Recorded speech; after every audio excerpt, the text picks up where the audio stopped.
طلبہ عزیز، اس سے پہلے آپ سبق نمبر 11 مرچ نامہ لائیو کلاسز میں سن چکے ہیں، اس کو سمجھا دیا گیا ہے۔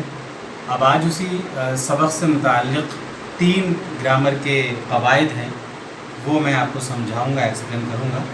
تو سب سے پہلا قاعدہ ہے اس کا اردو قواعد میں تشبیہ۔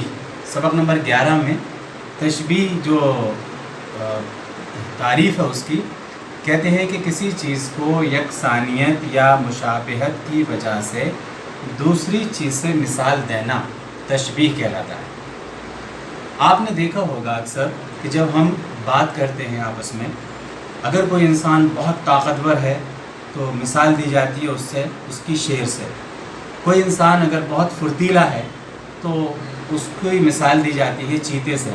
کوئی انسان اگر لمبا ہے تو اس کی مثال دی جاتی ہے اونٹ سے۔ اور اس طریقے سے بہت سارے، کوئی انسان بہت ہی زیادہ مطلب کمزور ہے یا کن ذہن ہے تو اس کی مثال دوسری چیزوں سے دی جاتی ہے۔ تو اس مشابہت کو، یعنی ایک جیسی چیزیں صرف صفت ہے، یعنی ان کی صفت پائی گئی، ان کی خوبی پائی گئی، تو خوبی پائی جانے کی بنیاد پر اس کو دوسری چیز سے کیسے مثال دی جاتی ہے، اس عمل کو تشبیہ کہا جاتا ہے۔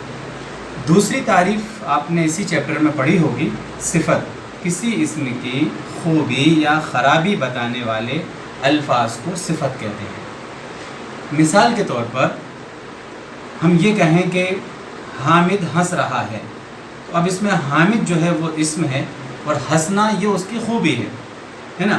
حامد بہت لکھنے میں بہت اچھا ہے، تو اچھا جو لفظ آیا یہ اس میں صفت ہے۔ تو اسی طریقے سے کچھ مثال نیچے دی ہوئی ہیں، یہ اسم دیا ہوا ہے، یہ اسم ہے، یہ اسم ہے، یہ اسم ہے۔ اب اس اسم سے پہلے اس کی صفت آپ کو یہاں لے کر آنا ہے۔ اب یہاں مثال کے طور پر یہاں آپ بتائیے کیا آئے گا یہاں پر؟ قلعہ، یہاں پر لفظ ہے، اسم ہے۔ اب یہاں پر آپ لا سکتے ہیں لال، ہے نا، پرانا، نیا، تو لال قلعہ یا پرانا قلعہ۔ یہاں رنگ ہے، رنگ سے پہلے کوئی بھی کلر یہاں پر آپ کو شو کرنا ہے، سفید رنگ، کالا رنگ، ہرا رنگ، زرد رنگ۔ اسی طریقے سے یہاں پر لباس ہے، اس سے پہلے کوئی دوسرا لفظ آئے گا، سفید لباس، اچھا لباس۔ تو جو الفاظ یہاں فل کریں گے آپ، جو الفاظ یہاں لے کر آئیں گے، وہ الفاظ اصلاً صفت کہلائیں گے۔ ویسے ہی یہاں پر لفظ آیا دلی، تو دلی سے پہلے آپ جو لفظ لے کر آئیں گے وہ صفت کہلائے گا، جیسے کہ نئی دلی، پرانی دلی۔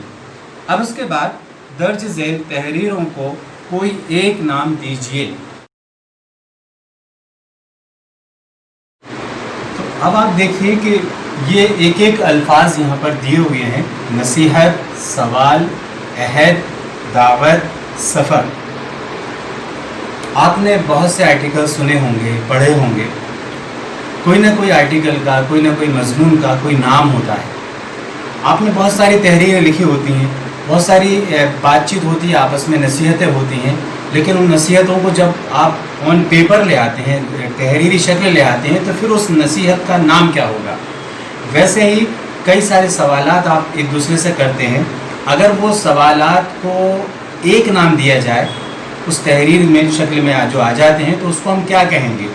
ویسے ہی آپ نے کسی سے عہد کیا، کوئی وعدہ کیا، کوئی ایگریمنٹ کیا، اس ایگریمنٹ کو اردو میں کیا کہیں گے؟ تو وہ چیز یہاں پر آپ کو سمجھائی جا رہی ہے۔ تو کوئی نصیحت ہو جس تحریر کے اندر، تو اس تحریر کو کہیں گے نصیحت نامہ، اس میں نامہ جوڑ دیں گے۔ ویسے ہی کوئی سوال، کوشچن پیپر ہو، اس کو کہیں گے سوال نامہ، ٹھیک ہے۔ اور ویسے ہی کوئی عہد، یعنی کوئی ایگریمنٹ کسی سے آپ نے کیا ہو، تو اس کو کہیں گے آپ عہد نامہ۔ اور جو انویٹیشن کارڈ، آپ کو دعوت کے کارڈ ملتے ہیں ایک دوسرے کے یہاں دعوت میں بلانے کے، تو اس کو ہم بولتے ہیں کیا؟ دعوت نامہ۔ ویسے ہی کوئی سفر آپ نے کیا اور سفر کے جو حالات تھے اس کو آپ نے ریٹن لکھ لیا آن پیپر، تو اس تحریر کو کہیں گے ہم سفر نامہ۔ تو اس طرح بچوں یہ 3 چیزیں آج ہم نے سیکھنے کی کوشش کی۔ سب سے پہلے ہم نے تشبیہ کی تعریف سیکھی، دوسرے نمبر پہ ہم نے صفت سیکھی، اور تیسرے نمبر پہ یہ الگ الگ نام ہیں جو کئی سارے تحریروں کے ہوتے ہیں، اور مختصر الفاظ میں ان کو یہاں ہم نے لانے کی کوشش کی. امید ہے یہ سمجھ میں آئے ہوں گے، اور آپ اس طرح ہمارے ویڈیو برابر سنتے رہیں اور دیکھتے رہیں، اور جو چیز سمجھ میں نہیں آئے وہ اپنے آن لائن کلاس میں کلیئر کرتے رہیں. جزاک اللہ.